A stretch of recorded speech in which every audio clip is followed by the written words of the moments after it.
नमस्कार दोस्तों। आज जो नेक्स्ट हम जो राष्ट्रीय नेताओं के बारे में पढ़ने वाले हैं वो है बंकिम चंद चटर्जी। और चटर्जी की जगह चट्टोपाध्याय भी लिखा आता है। तो ये दोनों एक ही व्यक्ति हैं, चाहे चटर्जी लिखा हो चाहे चट्टोपाध्याय लिखा हो। तो पिछली बार भी जो आपके एग्जाम में थे उनमें से अच्छे क्वेश्चन बने थे इस टॉपिक में से। देखिए, सबसे पहले बात करते हैं कि इनका जन्म, बायोडाटा वगैरह, कहाँ माता पिता का क्या नाम है, कहाँ से हैं। तो 1838 में इनका जन्म होता है और 1894 में इनकी मृत्यु होती है। मृत्यु 8 अप्रैल को हुई थी। जन्म 27 जून 1838 को हुआ था। कहां पर? 24 परगना, बंगाल में। इसके बाद ये किस परिवार से थे? तो शुद्ध ब्राह्मण परिवार से थे। पिता का नाम था यादव चटर्जी और माता का नाम था दुर्गा देवी।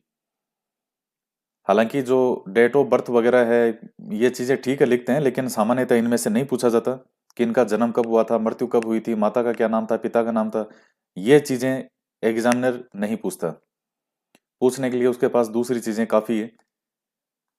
इसके बाद देखिए, कोलकाता का जो प्रेसिडेंसी कॉलेज है वहां से इन्होंने बीए की उपाधि प्राप्त की। और ये प्रेसिडेंसी कॉलेज कलकत्ता से बीए की उपाधि प्राप्त करने वाले ये प्रथम भारतीय थे। इनके जो पिताजी हैं वो वो भी एक अधिकारी थे। कोई मजिस्ट्रेट के पद पर ही थे अंग्रेजों के समय। और ये भी उप जिला मजिस्ट्रेट बनते हैं। 1858 के आसपास का समय है। तो अंग्रेज जो सरकार है वहां ये उप जिला मजिस्ट्रेट बन गए। 1891 में जब ये रिटायर होते हैं तो अंग्रेजों ने इन्हें राय बहादुर की उपाधि दी थी। तो ये सम्मानजनक उपाधि मानी जाती थी। ये कई उपाधियां होती थी, तो उसमें से एक उपाधि थी राय बहादुर की। वैसे इस उपाधि का अर्थ तो आपसे नहीं पूछता, लेकिन देखिए, राय से मतलब जो है वो होता था राजकुमार से, राजकुमार। और बहादुर से मतलब होता था साहसी। तो एक सम्मानजनक उपाधि थी राय बहादुर। अब राय का मतलब राजकुमार है, तो इसका मतलब ये नहीं कि जो राजकुमार था उसको ही देते थे। एक सम्मान के लिए ये उपाधि बना रखी थी राय बहादुर। इसके बाद में 1894 के अंदर, यानी इनकी मृत्यु से पूर्व, 8 अप्रैल को इनकी मृत्यु हुई थी। तो 1894 में ही इनकी मृत्यु से पूर्व अंग्रेजों के द्वारा एक इनको और उपाधि दी गई थी, CEOIC। क्या है ये? Companion of the most eminent order of the Indian empire. यानी इसका मतलब था कि अंग्रेजों का सच्चा साथी। तो अंग्रेजों जो अंग्रेज सरकार थी उसमें अधिकारी थे, अच्छी बनती थी, रात दिन साथ बैठते थे। तो ये इनको उपाधि दी गई थी, ये भी आप ध्यान में रख लीजिएगा। ये क्या है? Companion of the most eminent order of the Indian empire. तो शॉर्ट में CEOIC, यानी अंग्रेजों का सच्चा दोस्त या सच्चा हितैषी। क्वेश्चन आपके बनता है यहां से। तो सबसे पहले देखिए ये क्या थे। जो बंकिम चंद्र जी हैं, उपन्यासकार भी थे, साहित्यकार थे, नेता भी थे, और ये पत्र पत्रिकाएं हैं ये भी निकालते थे। तो सबसे पहला जो उपन्यास है वो है राजमोहन की कहानी। ये इंग्लिश में लिखा गया था। इनका पहला उपन्यास जो है वो है राजमोहन की कहानी, क्या, राजमोहन की पत्नी। तो ये इंग्लिश में था। इसके बाद में हम बात करते हैं, दूसरा जो इनका महत्वपूर्ण उपन्यास है वो है दुर्गेश नंदिनी। और दुर्गेश नंदिनी जो है ये बंगाली भाषा में इनका पहला उपन्यास था। किस भाषा में? बंगाली भाषा का इनका जो पहला उपन्यास है वो कौन सा है? दुर्गेश नंदिनी है। और इसके साथ ही देखिएगा, अब ये उपन्यास की हालांकि विषय वस्तु तो सामान्यतः नहीं पूछता, लेकिन कुछ महत्वपूर्ण जो है उनकी पूछ सकता है। दुर्गेश नंदिनी जो है, इस उपन्यास की विषय वस्तु है प्रेम त्रिकोण, लव ट्रायंगल। अब प्रेम त्रिकोण क्या होता है? जहां जैसे मान लीजिए दो हीरो हैं, एक हीरोइन हो गई, या दो हीरोइन है, एक हीरो है। तो इस तरीके से कि दो आदमी किसी एक ही महिला से प्रेम करते हैं, और या दो महिलाएं हो सकती है जो किसी एक से प्रेम करती है। तो ये स्थिति जो होती है इसको कहते हैं प्रेम त्रिकोण। तो यहां भी ये किसी तरह की प्रेम त्रिकोण की स्थिति हो जाती है। ये होता क्या है दरअसल, ये जो स्थान है इस उपन्यास के लिए कि कहाँ ये जो है वो घटनाक्रम ये बंगाल का ही है, जगत सिंह के बारे में है। देखिए जगत सिंह कौन सा था? मान सिंह का पुत्र। ये मुगल के समय की घटना को उस समय का आधार मानते हुए इन्होंने लिखा है। दुर्गेश नंद लिखा 1865 में है। समय है मुगलों वाला, जब अकबर था बादशाह। तो आप जानते हैं कि अकबर का सबसे खास आदमियों में से था मान सिंह, जयपुर वाला मान सिंह। और मान सिंह जो कछुआ है इसके बेटे का नाम था जगत सिंह, जिसकी बाद में मृत्यु हो गई थी, आपको ध्यान में हो तो जगत सिंह जो है जब ये बंगाल में था, जगत सिंह, और काफी समय तक जगत सिंह बंगाल में रहता है। तो उस समय बंगाल का एक जमींदार था, जमींदार का नाम था वीरेंद्र सिंह। वीरेंद्र सिंह की बेटी जो है उसका नाम था तिलोत्तमा। तिलोत्तमा। अब ये जो तिलोत्तमा है और जगत सिंह, तो ये प्रेम करते थे। जगत सिंह तिलोत्तमा से प्रेम करता था, तिलोत्तमा जगत सिंह से प्रेम करती थी। अब वहीं था इसके इतने समय तक जो है ये वहां रहता है मुगलों की तरफ से। तो वहां रहते रहते बंगाल का जमींदार था वीरेंद्र सिंह, इसकी बेटी तिलोत्तमा से इसको प्रेम हो जाता है। तिलोत्तमा नाम देखिएगा, दरअसल स्वर्ग की जो अप्सराएं हैं उसमें तिलोत्तमा नाम एक आता है। तो इसलिए वीरेंद्र सिंह ने भी अपनी बेटी का नाम तिलोत्तमा रख दिया होगा, सुंदर थी बहुत। अब इसके बाद में देखिए एक विलेन आता है, और एक अफगान होता है कतलू खान। ये कतलू खान क्या करता है, यहां आक्रमण करता है, और ये जो वीरेंद्र सिंह है इस वीरेंद्र सिंह की हत्या कर देता है। तिलोत्तमा और तिलोत्तमा की माता होती है विमला देवी, इन दोनों को कैद करके और अपने पास ले आता है। अब जो कतलू खान है तो आप जानते हैं कि ये जैसे जो इस तरह से महिलाओं को लेके जाते थे, तो किस तरह से जो वो उनके साथ दुर्व्यवहार करते थे, मान सम्मान के साथ ये खेलते थे। तो इसकी जो वासना भरी जो नजरें थी तिलोत्तमा और विमला देवी इनको हासिल करने की, ये इनको बंदी बना लेता है, कैद कर लेता है दोनों को। तो उसी समय ये जो कतलू खान है, इस कतलू खान की एक बेटी होती है आयशा। आयशा जो है वो,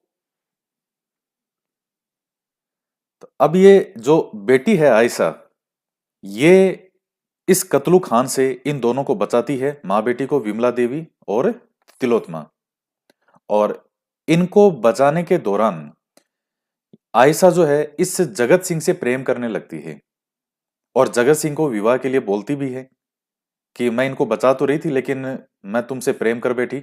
ये जो घटनाक्रम इस तरह से चलता है, तो जगत सिंह आयशा को विवाह से मना कर देता है कि मैं हिंदू हूं, तुम मुस्लिम हो, मैं तुम्हारे साथ विवाह नहीं करूंगा। जो भी था उसकी इच्छा नहीं होगी जगत सिंह की विवाह करने की। तो यहां जो प्रेम त्रिकोण है वो ये हो गया, हीरो एक है और दो है हीरोइन। एक तो वीरेंद्र सिंह की बेटी है तिलोत्तमा, और दूसरी है आयशा। तो फिर ये जगत सिंह विवाह से मना कर देता है, और आयशा जो है फिर यही कोशिश करती है कि तिलोत्तमा और जगत सिंह का जो है विवाह हो जाए। तो इस तरह के घटनाक्रम को आधार बना करके ये पूरा इसमें वर्णन है। और जो मुगलों में और जो इनमें जो युद्ध है अफगान, इनमें जो संघर्ष होता है उसका भी वर्णन है इसमें, इस ग्रंथ में, दुर्गेश नंदिनी जो उपन्यास है। तो ये थोड़ा सा ध्यान रखिएगा, जगत सिंह, तिलोत्तमा और कतलू खान की बेटी आयशा। इसके बाद में देखिएगा आनंद मठ। सबसे फेमस, अगर जो बकीम चंद्र जी का कोई उपन्यास है तो वो आनंद मठ का नाम आता है। यह भी बंगाली भाषा में 1882 में प्रकाशित हुआ था। इसके अंदर दरअसल वैसे तो सन्यासी विद्रोह का वर्णन है, सन्यासी विद्रोह है, क्योंकि जो तीर्थ यात्री थे उन पे कर जो लगाया गया था, तो उसका सन्यासियों के द्वारा जो विद्रोह किया गया था उस चीज को ही हम कहते हैं सन्यासी विद्रोह है। तो उस सन्यासी विद्रोह का वर्णन है आनंद मठ में। इसके अलावा और भी कई चीज है। ये ऐसा घटनाक्रम आता है, ये महेंद्र कल्याणी का वृत्तांत किस उपन्यास में मिलता है बंकिम चंद्र चट्टोपाध्याय के, ये प्रश्न पूछ रखा है। तो महेंद्र कल्याणी का क्या घटनाक्रम है कि इस तरह से कहते हैं कि 1770 में बंगाल में अकाल पड़ता है, और उस अकाल के दौरान फिर जब अकाल पड़ा तो ये जो हस्बैंड वाइफ थे, महेंद्र कल्याणी क्या है, पति पत्नी, ये दोनों रोजगार की खोज में कहीं इधर उधर चले गए और जंगलों में रास्ता भटक जाते हैं, दोनों बिछड़ गए। तो ऐसा कहते हैं जो डाकू है वो बंदी बनाने का प्रयास करते हैं, लेकिन कुछ साधु वाधु आते हैं और उन्होंने इनको वो अपने अपने साथ ले जाते हैं। तो महेंद्र और कल्याणी तो दोनों अलग अलग साधुओं के ग्रुप में चले गए, और वहां फिर ये कहते हैं कि जो वंदे मातरम गीत है वो गाते थे, भारत माता की पूजा करते थे, दुर्गा पूजा करते थे। ये रात दिन एक एक माला फेरते भगवान की, कैसे करके हमको वापस मिला दो। तो उसके बाद में फिर धीरे धीरे समय निकलता है और ये दोनों महेंद्र और कल्याणी जो है वापस मिल जाते हैं। उसके बाद नेक्स्ट पॉइंट है कि बंकिम चंद्र चटर्जी द्वारा 1872 में बंग दर्शन नामक एक साहित्यिक पत्रक, जो मासिक पत्रिका, ये भी इन्होंने निकालना शुरू किया था। तो बंग दर्शन नाम की साहित्यिक पत्रिका, साहित्यिक पत्र निकालना, आप इसको पत्र को पत्रिका लिख लो यहाँ पे, मंथली मैगजीन जैसे होती है उस तरह से। इसके बाद में जो इनका नेक्स्ट एक उपन्यास आता है वो है कपाल कुंडला। तो ये तो पत्रिका थी, ये तो बीच में लिख दिया यहाँ पे साथ में मैंने। कपाल कुंडला जो है ये 1866 का है, ये सनवन नहीं याद करने, ये बंगाली भाषा में था। और ये कपाल कुंडला जो है ये भी एक प्रेम कहानी की तरह ही है। इसमें दरअसल एक युवा होता है जिसका नाम होता है नबा कुमार। तो नबा कुमार अच्छा खासा घर था इसका, किसी अमीर कोई था परिवार से। तो कहते हैं कि नबा कुमार कभी कोई इधर उधर कोई जंगलों में गया, कोई शिकार विकार करने कहीं निकला होगा, और ऐसा कहते हैं कि जंगल में ये भटक जाता है। जब ये भटक गया तो एक तांत्रिक मिलता है, कापालिक तांत्रिक। अब ये कापालिक तांत्रिक जो थे ये क्या करते थे, नर बलि देते थे। तो नवा कुमार जब रास्ता भटक जाता है तो ये तांत्रिक को कहता है, कापालिक तांत्रिक को, कि मैं रास्ता भटक गया हूं। तो कापालिक तांत्रिक इसको कहता है कि don't worry, come with me, मेरे साथ चलो, मेरे साथ आओ, और मैं तुम्हें बढ़िया सा भोजन वोजन करवाऊंगा, बढ़िया खाना वाना खिला के, और आराम से तुम्हें कल रास्ता बता दूंगा। तो नवा कुमार ने देखा कि चलो जंगल में इतना भला आदमी मिला है मुझे, कोई तांत्रिक वांत्रिक है, अच्छा भला आदमी लग रहा है, ये नवा कुमार इसके साथ चला जाता है। जो कापालिक तांत्रिक है ये क्या चाहता था, इस नवा कुमार की नर बलि देना चाहता था। तो ये जैसे जो पूजा करते थे, जिनको मानते थे, तो इनको था कि नर बलि के लिए इनको एक युवा की आवश्यकता थी इसे। ये बात सिर्फ इस तांत्रिक को पता है, नवा कुमार को पता नहीं है। वो आराम से बैठा है। इस कापालिक तांत्रिक की एक बेटी होती है जिसका नाम था कुंडला। ये जो ग्रंथ का नाम आप देख रहे हैं कपाल कुंडला, तो कापालिक तांत्रिक में से तो ये तो नाम लिया है कपाल, और कुंडला इसकी बेटी का नाम है। ये पूरा कपाल कुंडला मैंने लिख दिया। कुंडला है बेटी का नाम और कपाल ये खुद है। तो जो कुंडला बेटी होती है इसकी, उसको ये पता चल गया कि भाई उसके जो पिता है उनकी मंशा क्या है, वो नरबली देना चाहते हैं इसकी। और नबा कुमार था स्मार्ट एकदम युवा। तो कुंडला क्या करती है कि इतना खासा युवा को बली बली देगा ये इसको कहती है कि नहीं तुम यहां से चलो, और तुम्हारे लिए जो है ये जगह ठीक नहीं है। तो वो इसको वापस सही रास्ता दिखाती है कि मैं तुम्हें सही रास्ता दिखाऊंगी। तो जब इसको वापस ये सही रास्ता दिखाने के लिए लेके जाती है, उस दौरान रास्ते में बात करते करते, हंसी मजाक करते करते, नवा कुमार को कुंडला से और कुंडला को नवा कुमार से प्रेम हो गया। अब ये कपाल यहां आप काट देना इसको, ये जो कपाल लिखा है मैंने। अब कुंडला को और नवा कुमार को ये प्रेम हो गया। जब नवा कुमार वापस अपने घर पहुंचता है और जो कुंडला है ये भी साथ साथ पहुंच गई, वहां जाकर के पता चला कि नवा कुमार तो मैरिड है ऑलरेडी, पहले से ही एक पत्नी है इसकी। और जब पत्नी को पता चला कि इस तरह से दूसरी एक महिला साथ में आई है, तो बस फिर तो क्या होना था, बर्तन वर्तन सारे वो तो फार्म उस पे फेंके नवा कुमार पे। तो कि तू तो गया था शिकार करने, पता नहीं क्या लेके आए। तो नवा कुमार फिर कहता भाई ऐसे तो कैसे होगा, इसने मुझे सही रास्ता बताया। कि तो सही रास्ता बताया तो इसका मतलब ये थोड़ी कि तुम इसे यहीं लेके आ जाओगे साथ में। तो फिर वो कुछ इस तरह का घटनाक्रम है कि भाई कापालिक तांत्रिक को, अब नभा कुमार को अभी तक भी पता नहीं है कि इसको कापालिक तांत्रिक इसके साथ क्या करने वाला था, इसकी बलि देने वाला था, ये बात अभी भी नहीं जानता।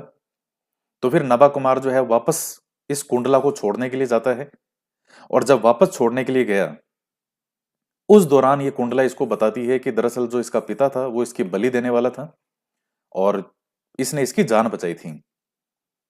तब नभा कुमार के मन में फिर से भावनाएं उमड़ती है, संवेग, फिर से प्रेम का संवेग उमड़ा, और वो कुंडला को फिर कहता है कि नहीं तुम मेरे साथ ही चलो। तो कुंडला जो है फिर वो कहती है कि नहीं आप देखो अब ऐसे थोड़ी होता है, एक बार मैं तो गई थी लेकिन मेरी बेइज्जती कर दी तुमने, तो अब थोड़ी जाऊंगी वहां पे। और कुंडला जो है वो किसी नदी में कूद के आत्महत्या कर लेती है, नदी में कूद जाती है। नभा कुमार को गिल्टी फील होती है, ग्लानि महसूस होती है, और वो भी कुंडला के पीछे पीछे नदी में कूद के अपने प्राण त्याग देते हैं। तो इस तरह का ये पूरा घटनाक्रम है, और इसका ग्रंथ का नाम है कपाल कुंडला। तो साहित्यकार देख लीजिए, जो बंगाली विद्वान थे ये बंकिम चंद्र साहब, कितनी जबरदस्त जबरदस्त जो है ये साहित्य लिखते थे। तो नभा कुमार को लेकर के पूछ सकता है कभी नाम। इसके बाद में देखिए मृणालिनी है, ये कई और उपन्यास हैं तो इनका नाम ध्यान में रखिएगा। मृणालिनी हो गया, देवी चौधरानी, इंदिरा, राधा रानी, विष वृक्ष, युग लांगुरिये, राजसीमा, रजनी। तो ये कई इनके उपन्यास हैं, काफी लिखे थे। उसमें से कई जो जितने महत्वपूर्ण आ सकते हैं वो सब मैंने इसमें लिख दिए हैं, ये सब ध्यान में रखिएगा। इसके बाद में राष्ट्रीय गीत, जो आज भी हमारा राष्ट्रीय गीत है वंदे मातरम, वो किसने लिखा था? इनके द्वारा ही लिखा गया था, बंकिम चंद्र चट्टोपाध्याय के द्वारा। सीताराम, ये इनका अंतिम उपन्यास माना जाता है, और सीताराम उपन्यास भी बहुत शानदार है। इसमें दरअसल महिला की जो गरिमा है उसको महत्व दिया गया है, महिला के मान सम्मान को विशेष महत्व देने वाला जो ग्रंथ है वो सीताराम है, और इनका अंतिम जो है ये उपन्यास है। तो बंकिम चंद्र जी के कई उपन्यास, ये कोई बहुत मोटे उपन्यास नहीं है कि आप देखोगे कि कोई 1000-1500 पेज के कोई होते होंगे। किसी के 90 पेज हैं, किसी के 150 पेज हैं। तो इस तरह के छोटे छोटे इतने शानदार उपन्यास हैं मेरे पास। इनमें से 500 उपन्यास हैं, जिसमें दो तीन तो मैंने आपको जो कहानियां सुनाई है वो हैं, और भी इनमें से दो तीन उपन्यास हैं। ये है मृणालिनी वाला है, ये है देवी चौधरानी वाला। तो और ये सीताराम वाला भी है। तो बहुत अच्छे उपन्यास हैं, तो ठीक है, ये अच्छी बात है, आप ध्यान में रखना इनको। और इनका एक महत्वपूर्ण लाइन है कि देश प्रेम धर्म है और धर्म भारत के प्रति प्रेम है। तो ये थोड़ा सा इसको ध्यान में रख लेना कि देश प्रेम जो धर्म है और धर्म भारत के प्रति प्रेम है। इसके बाद में 55 वर्ष की आयु के अंदर इनकी मृत्यु हो जाती है। बंकिम चंद्र चटर्जी को भारत का एलेक्जेंडर ड्यूमा कहा जाता है। जैसे कालिदास जी को क्या कहते हैं, भारत का शेक्सपियर कहते हैं, तो वैसे ही इनको एलेक्जेंडर ड्यूमा कहा जाता है बंकिम चंद्र जी को। क्यों? क्योंकि इनको ऐतिहासिक उपन्यास लिखने में महारत हासिल थी।